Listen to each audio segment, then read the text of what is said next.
Bienvenue sur le podcast Conversation Awesome avec Karmakin. Mon nom est Claudia et mon intention avec ce podcast est de t'amener dans un monde d'inspiration, de découverte et d'apprentissage grâce à une panoplie de sujets et d'histoires variées en lien avec la santé globale, les habitudes de vie, le développement personnel et spirituel pour que tu puisses vivre une vie awesome alignée selon tes termes. Je t'invite à t'y abonner, à le partager et à laisser 5 étoiles sur ta plateforme préférée. Merci vraiment d'être à l'écoute. You're awesome!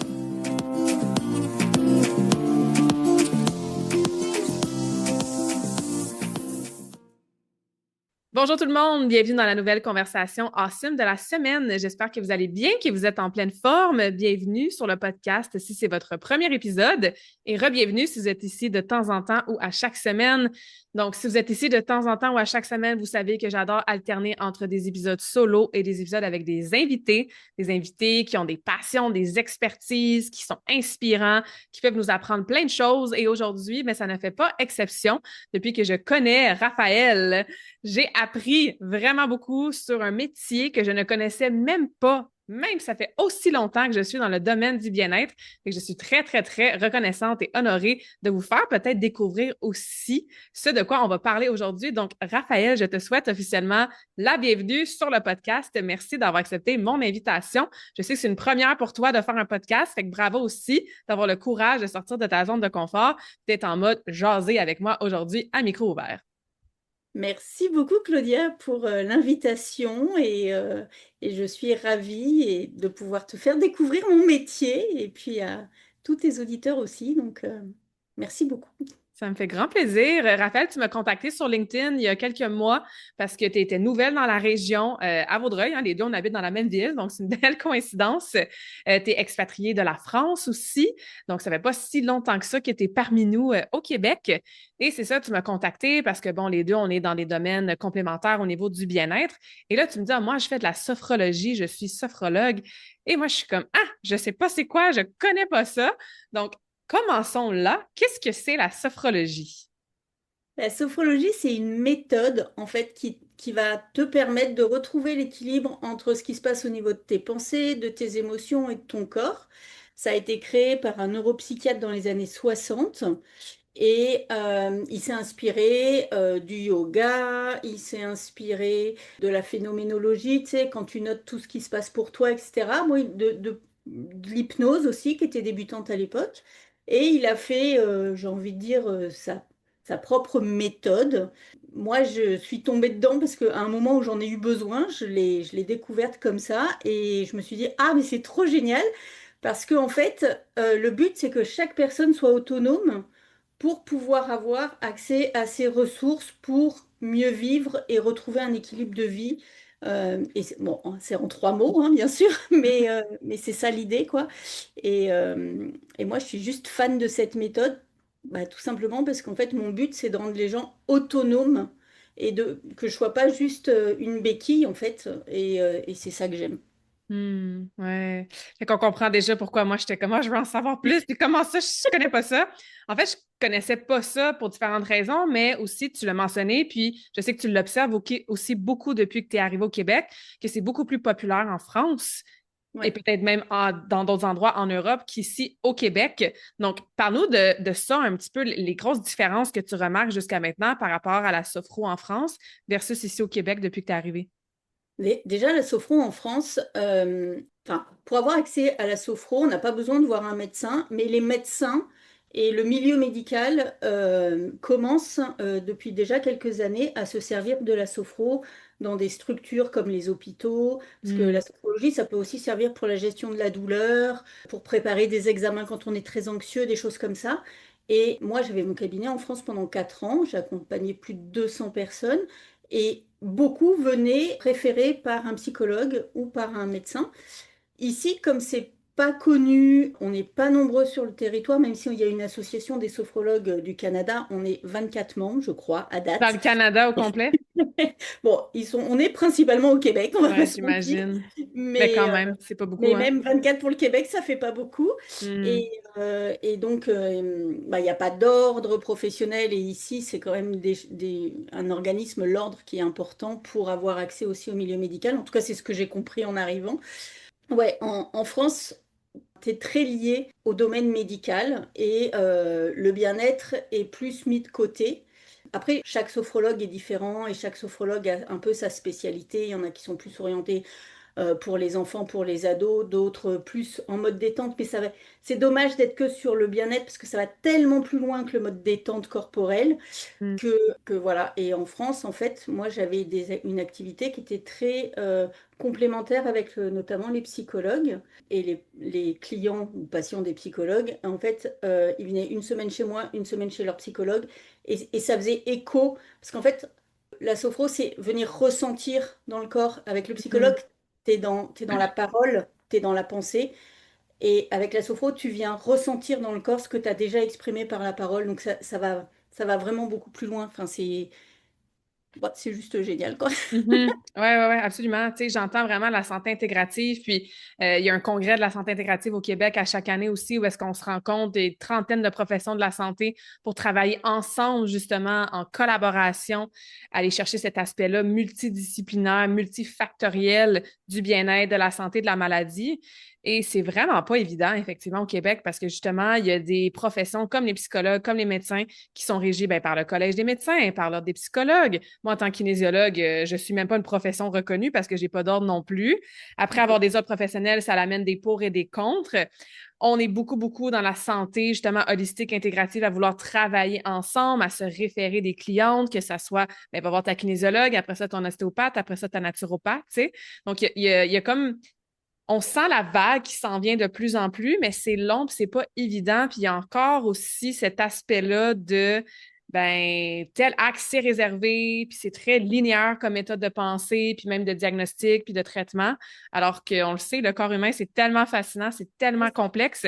Puis juste dans l'exemple que tu viens de nommer, tu sais, oui, la psychologie, c'est extraordinaire, mais on reste dans le mental, dans le parler, dans la compréhension, alors que l'intelligence du corps, puis c'est pour ça que quand tu m'en as parlé aussi, j'étais comme, mon Dieu, ça parle tellement mon langage de reconnecter à son corps. Tu sais, moi, je le fais entre autres grâce au mouvement, grâce à la respiration, ce que tu fais aussi entre autres, tu sais. Donc, ces deux approches-là ensemble, je peux voir que ça fonctionne super bien. Puis effectivement, on est pas mal en retard au Québec par rapport à travailler tout ensemble, approche multidisciplinaire, mais bon, ça s'en vient, ça s'en vient. Puis c'est pour ça qu'on a des conversations comme ça sur le podcast pour éduquer les gens.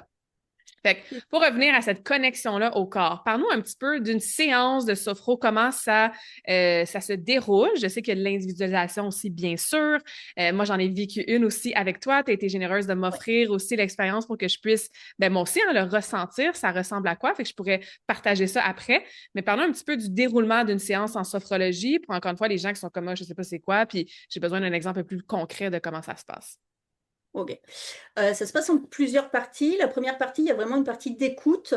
Bon, outre la première séance où on fait vraiment un point sur l'historique de la personne, sur comment elle se sent, comment elle dort, comment elle mange, enfin voilà, s'il y a eu des traumas, etc., pour vraiment caler le domaine d'intervention sur lequel je vais intervenir, et puis caler ses objectifs. Une fois que l'objectif de l'accompagnement est calé, à chaque séance, on fait un temps d'écoute où moi je viens écouter ce que me dit la personne sur comment elle se sent au moment où on est devant l'une l'autre. Parce que forcément, je ne vais pas faire la même séance si la personne elle a eu une belle nouvelle ou si elle vient de perdre son chat et qu'elle est dévastée. Mhm. Moi, je vais vraiment m'adapter à l'état émotionnel de la personne et à son besoin du moment, tout en gardant évidemment en ligne de mire l'objectif de l'accompagnement. Donc ensuite, il y a des exercices qui sont des exercices de retour au corps, de venir sentir, ressentir, notamment peut-être si on est assis, les points d'appui, sentir la présence de sa respiration. Après, il y a des mouvements qui peuvent être faits en lien avec la respiration. Il peut y avoir des visualisations positives. Enfin voilà, il y a tout un tas d'exercices qui peuvent être faits. Et à la fin de la séance, je demande à mes clients d'avoir un carnet pour venir noter ce qui s'est passé pour eux pendant toute la séance, depuis le moment où ils sont rentrés dans le cabinet jusqu'à ce moment-là. Ça, pour moi, c'est hyper important. Toutes les sophrologues ne le font pas. Mais moi, je trouve ça super intéressant parce que au fur et à mesure des séances, et puis même s'ils le remplissent chez eux entre chaque séance, ils vont venir poser ce qu'ils ont vécu. Et à un moment donné, je vais leur demander de relire ce carnet où ils vont le relire d'eux-mêmes. Et c'est là où ils vont pouvoir prendre conscience de tout le chemin parcouru. Parce que évidemment, les évolutions, elles se font. Évidemment, elles se font petit à petit. Évidemment, moi, je les vois parce que je ne suis pas la personne qui le vit, mais ça permet à la personne qui le vit de venir prendre conscience de son évolution et de pouvoir ensuite s'appuyer dessus pour continuer à aller plus loin. Donc, je trouve ça super intéressant. Mhm. Et pour terminer la séance, je leur demande toujours quel est l'exercice qui a eu le plus de sens pour eux à ce moment-là et je leur propose de le reproduire chez eux parce que sans engagement, forcément, il se passe beaucoup moins de choses. Mhm. Et l'idée, c'est pas de refaire une séance de sophrologie chez soi, c'est vraiment des petits exercices de 1 à 3 minutes à refaire régulièrement pour venir prendre conscience et faire des petits changements d'habitude, peut-être des prises de conscience qui permettent de continuer d'avancer en fait. Oui, absolument. Comme tu sais, moi, je coach beaucoup sur l'intégration des saines habitudes de vie. Donc, ça va là-dedans, puis d'y aller Ouais. vraiment petit peu par petit peu, mais d'en faire une grande priorité pour que ça soit fait de façon constante, pas parfaite, mais constante dans le quotidien, pour que ça amène justement des résultats, puis des résultats qui vont durer sur le long terme. Ben, c'est la fondation de ce sur quoi je coach, tu sais. Donc, ça me parle vraiment beaucoup. Puis, j'aime aussi l'aspect que tu parles d'avoir un journal, d'écrire ce qui s'est passé pour des raisons que tu as déjà nommées. Des fois, on s'en rend pas compte de notre évolution jusqu'à temps qu'on se relie. Il y a 6 mois, mon Dieu, j'avais vécu, je sais pas, moi, je dis n'importe quoi, là, tellement de stress, d'anxiété. Puis là, 6 mois plus tard, wow, une version de moi antérieure aurait réagi comme ça. Et la version de moi d'aujourd'hui réagit vraiment plus différemment, plus alignée, plus favorablement. Donc, effectivement, on est dur avec nous-mêmes des fois, puis on se rend pas compte du chemin parcouru. Fait que ça devient plus engageant, motivant de poursuivre après ces petites habitudes-là qu'on va intégrer de façon plus constante, là. Je me souviens d'une jeune que j'avais accompagnée, peut-être pendant 2, 3 ans. Elle faisait, quand j'ai commencé à la voir, elle faisait des crises d'angoisse, plusieurs crises d'angoisse dans la même journée. Puis au Ouf. bout de 2, 3 ans, elle me parle qu'elle a évolué, elle était en formation et elle a fait une présentation devant un amphi. Et je lui dis, toi, il va falloir que tu ailles relire quand même ton cahier depuis le début. Et elle est revenue 15 jours plus tard en me disant, non, mais je me souvenais absolument pas que je faisais des crises d'angoisse tous les jours. Hmm. Alors que quand on a vécu une crise d'angoisse, ça s'oublie pas. C'est vraiment quelque chose Qui est qui marquant, marque. là. Elle Ouais. en avait plusieurs dans la journée et elle avait oublié qu'elle avait vécu ça. Donc, je trouve que c'est vraiment un outil qui fait partie intégrante de la méthode et qui est tellement fort, tellement puissant que Mhm. j'adore l'utiliser, cet outil-là.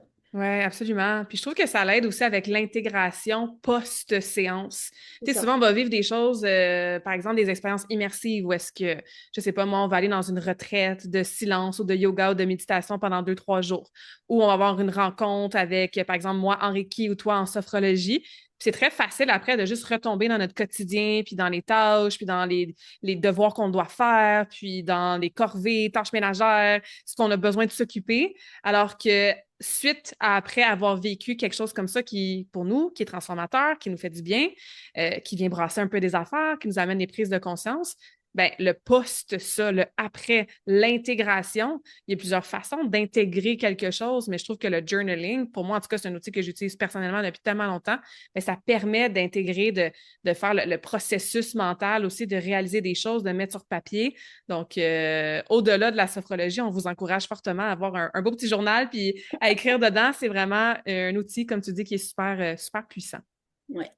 Ouais. Un autre outil que tu as utilisé, entre autres, avec moi, que j'ai adoré puis qui m'a vraiment fait réfléchir sur le coup. Dans le fond, tu as mentionné que tu travailles avec l'état de la personne dans le moment présent. Dans le sens que si elle arrive puis elle a une super bonne nouvelle, elle est belle de bonne humeur, ça ne soit pas la même séance que si, justement, elle a une journée difficile ou qu'elle a une mauvaise nouvelle. Et tu as une roue que j'aimerais que tu nous Ouais. expliques, que là, on est en audio, on ne pourra pas la voir. Puis je sais que quand tu fais des séances virtuellement, c'est peut-être un peu plus difficile à utiliser. Ouais. Mais c'est un outil que tu adores utiliser, que j'ai utilisé moi-même, qui m'a vraiment ouais, surpris, en fait, qui est la roue des émotions. C'est ça. Peux-tu C'est nous la roue expliquer un des petit peu émotions. exact comment ça fonctionne, puis les trois espèces de Ouais. sections sur la roue? Euh, La roue des émotions, donc c'est une grosse roue et avec 3 roues en fait intégrées l'une sur l'autre. Le centre, c'est qu'est-ce que je ressens dans mon corps. Donc ça va être, je me sens fatiguée, j'ai faim, j'ai froid, je suis tendue, enfin des choses comme ça. La Sensation roue, plus physique, là, ouais, ressenti, voilà, corps vraiment physique. le ressenti physique. Mhm. La roue d'après, elle est un peu plus large et ça va être vraiment la roue liée à ton état émotionnel. comment je me sens émotionnellement. Donc, je peux être fatiguée, mais je peux être énervée, je peux être angoissée, je peux être joyeuse, je peux, voilà, enfin, c'est vraiment tous les spectres. Je peux avoir peur, je peux être, enfin, voilà, c'est ça. Et la dernière roue, c'est de quoi j'ai besoin. Hmm. Donc, en fait, l'idée, c'est que la personne, elle vient se questionner sur qu'est-ce qu'elle ressent dans le corps, qu'est-ce qu'elle ressent émotionnellement et en fait de quoi j'ai besoin. Et ça permet vraiment de prendre conscience de comment on se sent, mais sur les trois sphères, ce qui est hyper Mhm. important. Et puis d'aller vraiment travailler sur le besoin, parce que c'est pas parce qu'on ressent la même émotion que on va avoir le même besoin à travailler. Et cette roue, elle existe en version adulte, et puis elle existe aussi en version enfant. Alors, c'est plus imagé, c'est plus resserré, mais on en arrive quand même aux besoins. Et Mhm. c'est génial parce que les enfants, ils savent, ils se posent limite moins de questions que les adultes, j'ai envie de te dire. Ouais. Donc, ouais, moi, c'est vraiment un outil de base que j'utilise un peu moins quand je fais des rendez-vous virtuels, là, parce que c'est un peu compliqué. Mais quand je vois en présentiel, on va dire, Mhm. c'est Ouais, super. puis c'est ça, Bon, après, elle est magnifique, tu sais, puis elle est colorée et ouais, justement, ça permet cette espèce de moment de pause là où est-ce que tu te questionnes comment tu vas pour de vrai. c'est Puis ça. moi, je donne des cours de moment mouvement à chaque lundi soir et on a une tradition depuis que j'ai recommencé à donner des cours en personne, fait que ça fait plus qu'un an où est-ce que on va commencer la classe et on va faire un petit tour de table où est-ce que chaque personne va mentionner en un mot ou deux comment, dans quel état elles arrivent, comment elles se sentent. Puis des fois, Mm. j'aime jouer un petit peu à l'avocat du diable puis les reprendre parce que quelqu'un va dire, ah, je me sens stressé, calme, submergé, énergique. Et là, il y a quelqu'un qui va dire quelque chose qui n'a pas vraiment rapport avec une émotion, un ressenti. Il va dire, ah, j'ai une grosse journée.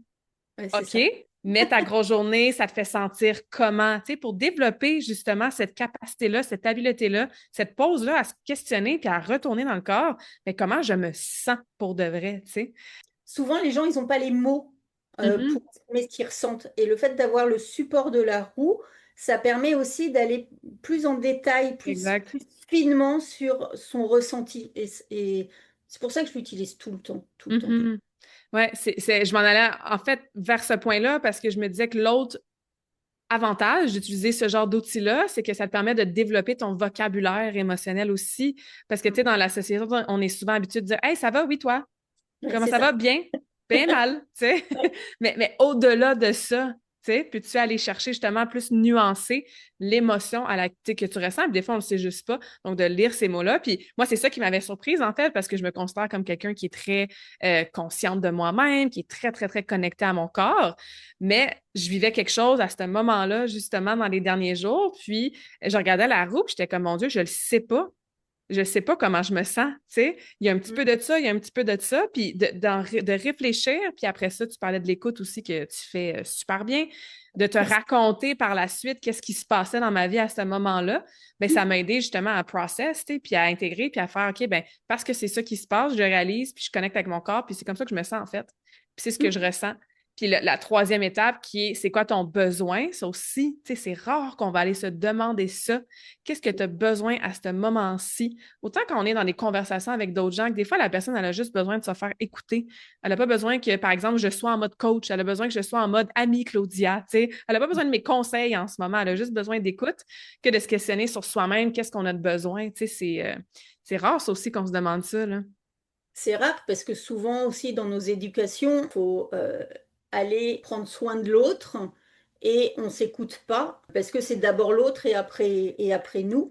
Et je trouve que on ne peut être bien avec l'autre que si on se connaît nous-mêmes et si on est au clair avec nos besoins. C'est un peu aussi la base de non, la non-violence, la communication non violente. Communication non violente, Merci, j'y ouais. arrive. Où en fait, bah, plus tu te connais, plus tu connais tes besoins, plus tu ne vas pas réagir par rapport à ce que tu vas entendre de l'autre, mais tu vas aller juste dans la communication de ce qui se passe pour toi et ce qui se passe pour l'autre et pouvoir trouver l'équilibre comme ça sans être dans la colère ou dans la peur. Mhm, Tu vas venir en mode réaction en fait. Et puis, les besoins, ils évoluent tellement au fur et à mesure de ta journée. mhm. Tu peux pas dire ah ben je vais aller à un rendez-vous, je vais avoir tel besoin, donc je me prépare. Non, en fait, t'en sais rien. C'est bien de prendre ces temps de pause pour connecter à OK, c'est quoi mon besoin ça. Et puis t'as pas besoin d'y réfléchir 30 plombes en fait. c'est ça qui est sympa avec la sophrologie, c'est que tu vas aller travailler sur la conscience de toi, en fait. Mhm. Plus tu as conscience de ce que tu vis, de qui tu es, de tes douleurs physiques, de tes failles, tout ça, plus tu peux mettre en place des choses pour réguler tout ça et que ta vie, elle soit pas en mode montagne russe émotionnelle et tout ça. Enfin, juste, ça veut pas dire que tu vas pas vivre des moments pas sympas, mais ça veut juste dire que tu vas en prendre conscience plus vite et que tu vas pouvoir arriver à réguler plus rapidement et de façon plus facile que d'autres qui ont pas cet outil-là. Mhm, Je trouve absolument. ça. Tu sais, Mm. moi, j'aime bien parler de ta maison émotionnelle. Tu sais, dans quel, justement, deux, trois mots dans ce vocabulaire-là très large et diversifié d'émotions qu'on n'apprend pas à l'école, malheureusement. Tu sais, deux, trois mots qui représentent ta maison émotionnelle dans le sens que quand ça va bien, quand tu te sens justement en contrôle, il y a de l'harmonie, il y a un équilibre, mais c'est quoi ces mots-là, ces ressentis-là qui sont importants pour toi? Et ils peuvent être différents d'une personne à l'autre pour que quand tu vis une colère, une peur, un échec, un obstacle, un défi, une tristesse, un deuil, si tu arrives à rester quand même dans cette maison-là émotionnelle, tu peux quand même passer à travers des moments, comme tu dis, qui sont plus difficiles, mais ça ne va pas chambouler ta vie au complet. Tu vas être plus équipé, qui est un autre mot que j'aime beaucoup, Ouais, équipé à faire face à ce qui se présente à toi. Moi, ma maison émotionnelle, c'est quand je me sens présente, quand je me sens calme et quand je me sens enracinée. Donc, je peux passer à travers des gros deuils que j'ai d'ailleurs vécu aussi dans les dernières années, mais rester calme puis rester enraciné. Pleurer mon deuil puis vivre mon deuil là, à 100%, tu sais, parce que le but, c'est pas de réprimer nos émotions alors, non plus puis faire semblant que tout va toujours bien, ouais. mais rester dans cette maison-là personnelle, émotionnelle, tu sais. Encore une fois, je trouve que la roue, ça l'aide à aller voir, ben, ah, j'avais pas pensé à ce mot-là, ou c'est vraiment comme ça que je me sens, c'est plus nuancé, plus détaillé, tu sais. C'est ça.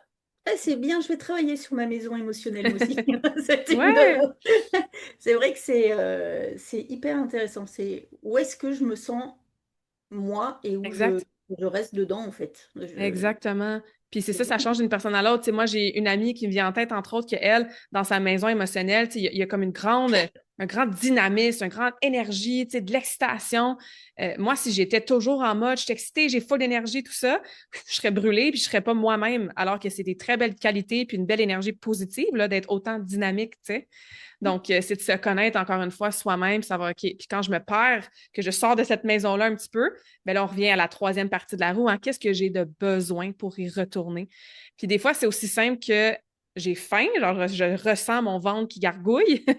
Je suis irritable parce que j'ai faim, tu sais, je ressens l'irritabilité, donc j'ai besoin de manger. Tu sais, C'est on peut ça. revenir aux besoins de base. Tu sais, moi, je Ouais. me souviens quand j'ai fait ma séance avec toi, j'avais besoin de douceur. J'étais en mode genre tendu parce que je me mettais énormément de pression. Mon corps physique a réagi d'une façon inattendue que j'avais jamais vécue avant. Puis encore une fois, parce que je suis tellement connectée avec mon corps, ça m'avait beaucoup déstabilisée. J'étais inquiète même un petit peu, tu sais. J'étais comme j'ai besoin de me donner de la douceur, tu sais. Puis ça m'avait vraiment, vraiment aidée. Tu sais, à la fin, j'étais en mode un peu comme ah, moi ça, je me sens tellement supportée grâce à la séance, puis comme tout va être correct. Ça m'a vraiment fait un beau changement, un beau shift, une belle régulation justement en peu de temps en fait là. Oui, ça dure pas longtemps. Enfin, la séance dure pas hyper longtemps, mais les effets durent longtemps.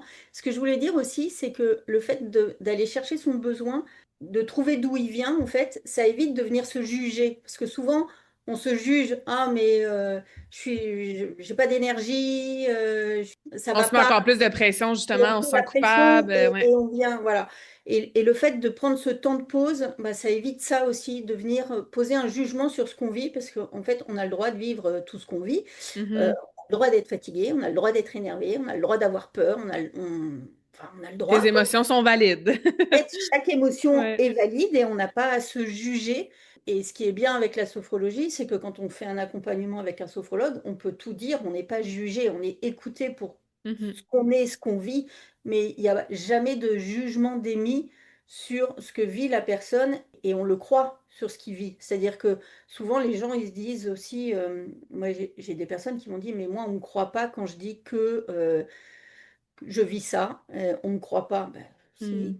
qui on est pour émettre un jugement sur je crois, je ne te crois pas en fait. Il n'y a que toi qui es dans ton corps, il n'y a que toi qui es dans ta tête. Il y a C'est que... ça. Donc si tu me dis que que tu vis ça, ben, c'est OK de le vivre. Et Mhm. donc, comment on va faire pour que tu le vives mieux? En fait, c'est ça. Exact. Exact. Fait que parle-nous un petit peu de, on a entendu, bon, anxiété, stress, régulation.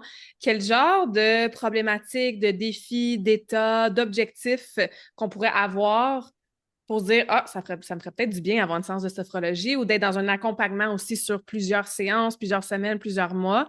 C'est pour qui, en fait, la sophro? Ça peut être pour tout le monde, on se comprend, mais si on peut donner des exemples un peu plus concrets de bénéfices qu'on peut aller ressentir puis d'objectifs qu'on peut atteindre grâce à la sophrologie, ça serait quoi?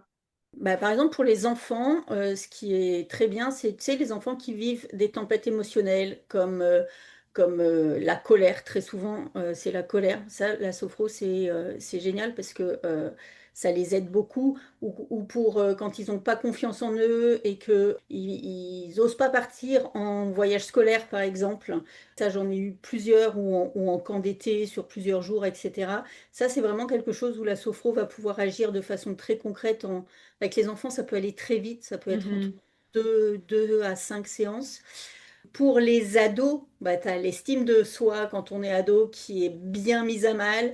Ils se mettent une pression de dingue sur les résultats Ouais. des examens. Là, on est en pleine période d'examen du ministère mais c'est fou la pression qu'ils se mettent, même s'ils ont des parents qui disent ouais, non, mais tranquille et tout. Mhm. Eux-mêmes, ils se mettent une pression de Ouais. fou. Donc, ça, c'est Beaucoup pareil. d'anxiété, hein? Les ados, les Ouais. jeunes, là, c'est incroyable l'anxiété qui monte en flèche, la comparaison, les réseaux sociaux, le stress. C'est ça, et puis il faut pas oublier qu'ils ont vécu Covid aussi, où il y a eu une Mhm. partie du temps où ils étaient chez eux et à pas sortir. Et moi, j'en ai eu plein au cabinet à Limoges qui n'osaient même plus sortir de chez eux, qui étaient déscolarisés. Et bah, petit à petit, ils ont été rescolarisés dans des classes un peu spéciales, etc. Mais ça, c'est vraiment aussi, quand tu es mal avec toi, tu peux pas aller vers l'autre. C'est pas Mhm. possible. Donc on en arrive à cette déscolarisation-là. Et donc petit à petit, bah, tu retrouves ta conscience de toi, ton estime de toi. Donc, tu vas pouvoir aller oser parce que tu vas pas te sentir jugé. Donc, ça, c'est vraiment important. Évidemment, tous les changements de vie. Alors, moi, j'adore hein, les changements de vie. Évidemment, j'en ai vécu. Mhm. Mais forcément, ça met à mal tout ton équilibre de vie. Il faut que tu ailles chercher tes ressources d'adaptation tout le temps sur tous les sujets, en fait, notamment quand tu es immigrant comme nous. Mais ça peut être pour préparer ta retraite si tu es sans avoir peur. Ça peut être quand tu as fait un épuisement professionnel. Tu as été en dehors de ton travail pendant plusieurs mois. Bah, il faut y retourner avec le regard des gens sur toi, avec est-ce que ma place elle est toujours là, est-ce que je vais savoir faire, est-ce que ça correspond encore à mes valeurs et à ce que je veux faire aussi, parce que bah, ça brasse un peu tout ça. Donc Mhm. voilà, toi, c'est des exemples un peu concrets de là où on intervient. Ça peut être aussi pour les personnes âgées. Je t'expliquais aussi tout à l'heure, enfin, j'évoquais la douleur. Alors, Mhm. personnellement, tu sais, on a chacun un peu nos territoires, j'ai envie de te dire. Moi, la douleur, c'est quelque chose que j'ai pas trop exploré. Ça peut être pour mieux vivre les acouphènes aussi. J'ai des collègues qui font ça. Moi, j'ai pas encore, enfin, je suis pas allée vers là. Moi, les problématiques que j'accompagne, que j'adore accompagner, ben, c'est les changements de vie, c'est les ados et les jeunes adultes parce qu'ils vivent des trucs de fou, et puis c'est les enfants. Donc en ce moment, je reçois qu'en virtuel, donc les enfants, j'en vois pas trop. Mais dès que j'aurai un lieu à Vaudreuil, j'espère bientôt, Mhm. je pourrai les recevoir. Parce que les enfants, c'est tout petit, vers 5 6 ans déjà, tu peux les recevoir. Et Ouais. tu adaptes la méthode, hein. Je ne fais pas la même chose qu'avec des adultes. Mais ça va tellement vite et ils sont tellement réceptifs que... Enfin voilà, c'est génial. Mhm. Ouais, absolument. Je le vis en Reiki aussi, tu sais, en travail énergétique, là, dans le sens que je reçois, tu sais, des enfants, des adolescents, puis c'est ça, sont tellement sensibles à ça, leur canal il est ouvert, donc la détente, le calme, la régulation du système nerveux, l'apaisement se fait de façon très, très, très efficace avec les enfants, les ados, et ils en ont besoin, justement, parce qu'ils vivent tout le monde en a besoin, comme je disais tantôt, mais je veux dire, les enfants, les ados, c'est l'avenir, tu sais, puis ils l'ont pas facile, puis c'est pas évident les réalités avec lesquelles ils vivent, tu sais, que nous, on n'a peut-être pas nécessairement eu à vivre, à grandir avec dans ces âges-là. Puis ça, c'est une des premières choses, je pense que tu m'avais dit qu'on avait été prendre une marche pour justement connecter, apprendre à se connaître, que les changements de vie, hein, parce que toi, effectivement, tu sais, t'en as vécu un gros en Un particulier, gros, ouais. de complètement déménager, de changer de continent. T'as pas fait ça toute seule non plus, t'as ta famille aussi qui t'a Ouais. suivi, tes enfants. Fait que est-ce que c'est l'avantage principal, en fait, d'avoir fait de la sophro de pouvoir avoir mieux géré, entre guillemets, Oh, tous ces chamboulements-là? Est-ce que la sophro était déjà dans ta vie avant ou c'est comme ça que tu as appris, tu t'es formé, ça t'a aidé à faire la transition? Parle-nous un peu de toi, ton histoire personnelle en lien ok. avec ce changement de vie-là, puis comment la sophro a été venue remettre son petit grain de sel bénéfique. Ok, alors moi le Québec en fait, je sais pas, je suis tombée en amour, je suis tombée dans la potion magique du Québec il y a très longtemps. On avait essayé de venir avec mon conjoint il y a une dizaine d'années, puis on n'avait pas réussi, on n'était pas accompagnés. Et puis il m'avait dit, bon, bah, nous on n'y arrive pas, j'arrive pas à trouver de travail, donc on laisse tomber. Et là, moi j'étais vraiment très mal parce que je me projetais tellement bien que bah, on m'avait parlé d'une sophrologue, et donc j'ai été la voir. Et en 3 séances, ça y est, j'avais réglé mon truc. Mhm. J'avais réglé mon deuil quelque part, en tout cas de ce projet de vie-là. Et j'avais trouvé ça tellement génial parce que, en fait, c'est moi qui l'avais réglé. J'avais été accompagnée, elle m'avait montré le chemin, mais c'était moi qui avais fait le chemin. Et Mhm. que j'ai dit, ah, j'adore cette méthode, je veux faire comme toi, en fait. Ouais. Et donc, je me suis formée pendant 2 ans, j'ai ouvert mon cabinet. J'ai ouvert mon cabinet à Limoges et pendant 4 ans, j'ai reçu du monde. Et puis, bah, le Québec est revenu, hein, comme quoi on fait un deuil, mais bah, c'est mon fils aîné en fait qui est passionné de baleines et donc on lui a dit de vouloir d'aller faire ses études dans un pays où il y avait des baleines, le Québec. On est venu en voyage exploratoire et puis ben, le charme a opéré de nouveau avec mon mari et il m'a dit bah, si on retentait, j'ai dit ok, mais cette fois on s'arrête pas au milieu du gué, on va jusqu'au bout. Jusqu'au bout, On ouais. s'est fait accompagner par Objectif Québec, qui est un centre de formation pour préparer les Français à venir s'installer. Et on est là depuis bah, bientôt 2 ans. Hmm. Et moi, j'ai l'impression d'être chez moi, je suis à ma place, clairement. Bon, maintenant, il faut que je développe un peu la sophrologie au Québec. Ouais, ouais, ouais, ouais. Voilà, mais c'est ça, c'est ça. Et ouais, la sophro, clairement, si j'avais pas eu la sophrologie pour m'aider dans ce projet, je pense que je serais devenue folle parce qu'il y a des périodes d'attente, de stress, de remise en question permanente, D'incertitude, ouais. incertitude, on ne sait pas si on va y arriver. On projette que ça se fasse en un an, ça se fait en 2 ans. Enfin bon, Les enfants aussi là-dedans, ton conjoint, les ça, émotions de tout le monde qui sont pas les mêmes au même moment. Wow. Donc ouais, non, c'est sûr que sans la sophro, ça aurait été vraiment beaucoup, beaucoup plus compliqué, ça c'est clair. Bon, maintenant, Mhm. ça va, je gère un peu bien. Ouais, ouais, exact.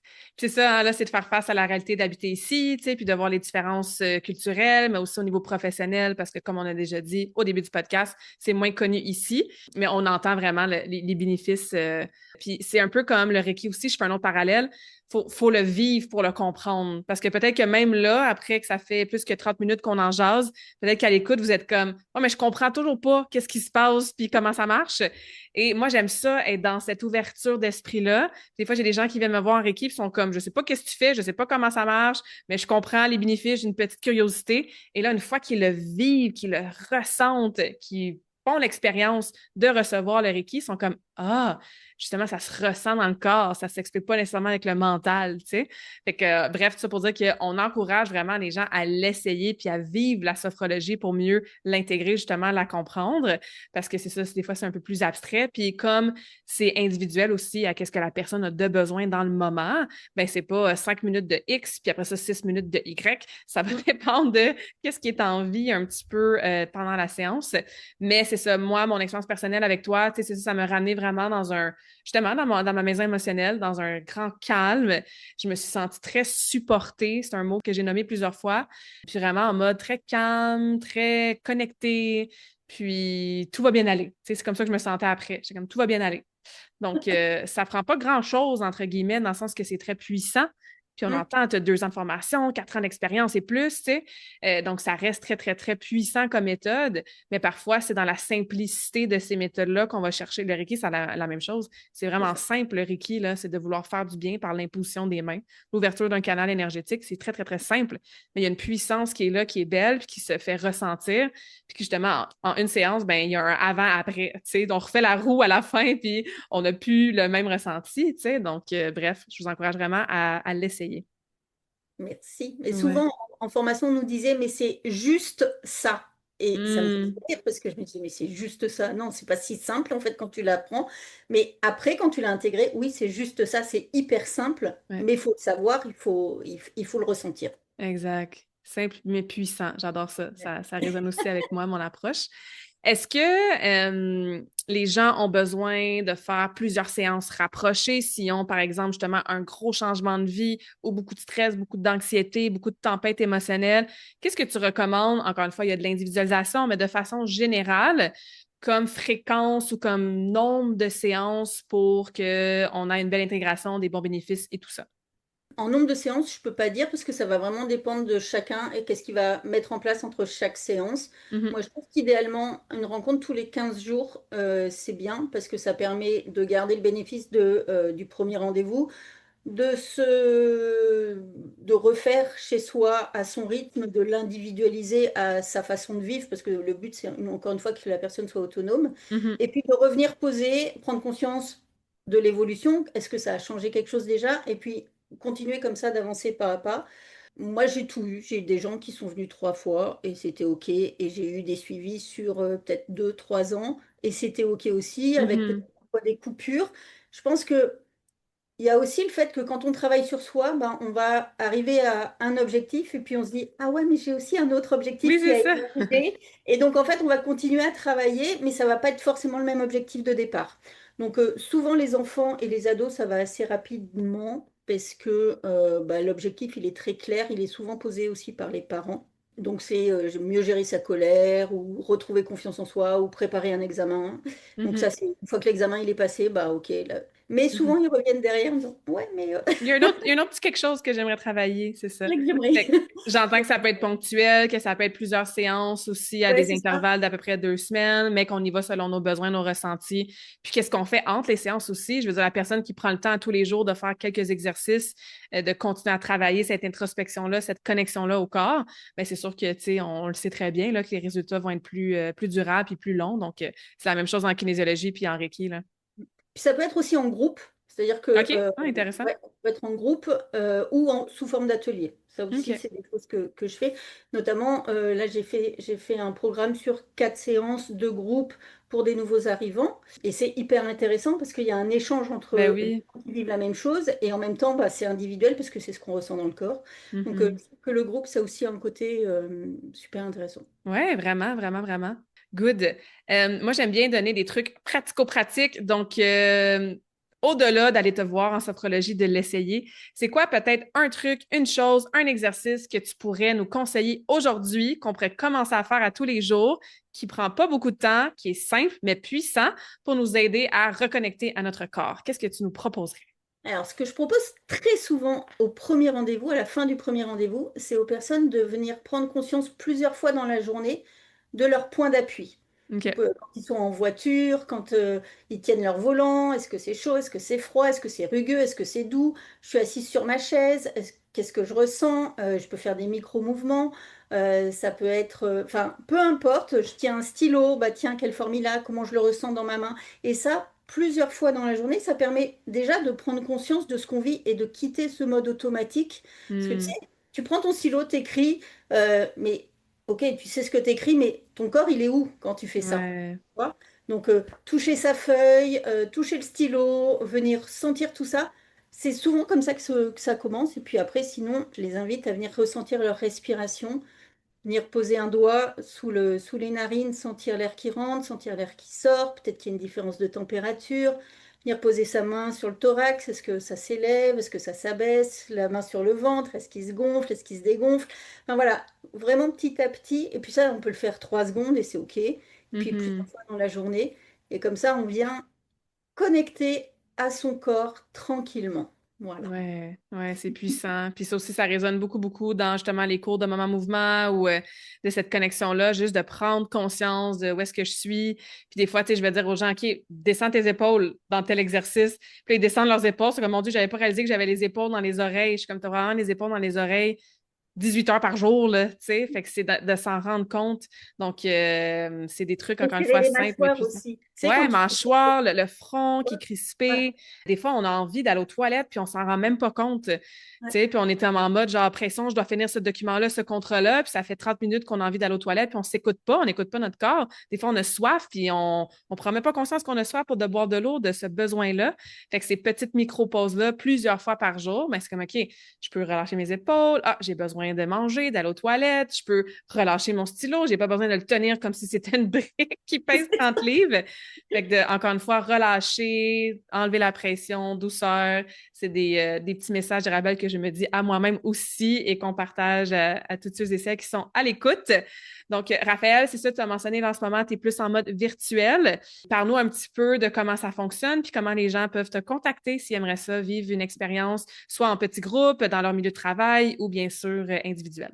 Ouais, j'ai un site internet, c'est sophreharmonie.ca, parce que maintenant il est en .ca, il existe aussi en .fr, sur lequel bah, il y a un onglet pour prendre rendez-vous. J'offre un rendez-vous d'une demi-heure gratuit pour bah, commencer à jaser ensemble et puis voir si la sophro, ça peut s'appliquer à votre besoin.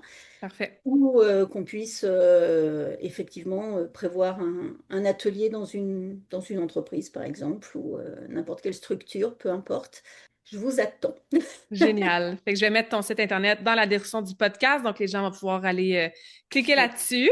Puis, ouais, on est toujours un peu d'avance quand je fais mes enregistrements de podcast avec les invités. Donc, notre épisode va sortir dans quelques semaines. Donc, peut-être que dans quelques semaines, il va y avoir d'autres développements aussi par rapport à éventuellement que tu aies un lieu pour offrir la sophro en personne. Fait que je te le souhaite aussi merci. de tout cœur. Et je finis chaque épisode de podcast avec la même question pour toutes mes invités. La question est la suivante. Est-ce que tu as une citation ou un mantra préféré que tu voudrais nous partager pour finir la conversation d'aujourd'hui? Je me l'ai pas préparé celle-là. C'est parfait, c'est ça le but. Les gens sont surpris, puis là, ils Euh, réfléchissent vite, puis la première question, ou plutôt la première citation qui vient, c'est la bonne à partager. c'est ça, c'est le positif est toujours présent en nous, il suffit d'apprendre à le percevoir. Hmm. Positif est toujours présent en nous, il suffit d'apprendre à le percevoir. C'est Alfonso Caicedo qui a donc créé la sophrologie qui a dit cette phrase. Et moi, elle m'a toujours impactée parce que bon, on a toujours tendance à voir ce qui ne va pas et on oublie de Ouais. voir ce qui va. Et en fait, on a tout en nous. C'est ça qui est Hmm. génial. Il Ouais. faut juste savoir y aller. Magnifique. Magnifique. Merci beaucoup, Raphaël. Merci à toi, Claudia. On Merci finit pour ça l'accueil. sur... Ben oui, on finit ça sur une belle note positive avec cette belle phrase positive. Merci. Merci.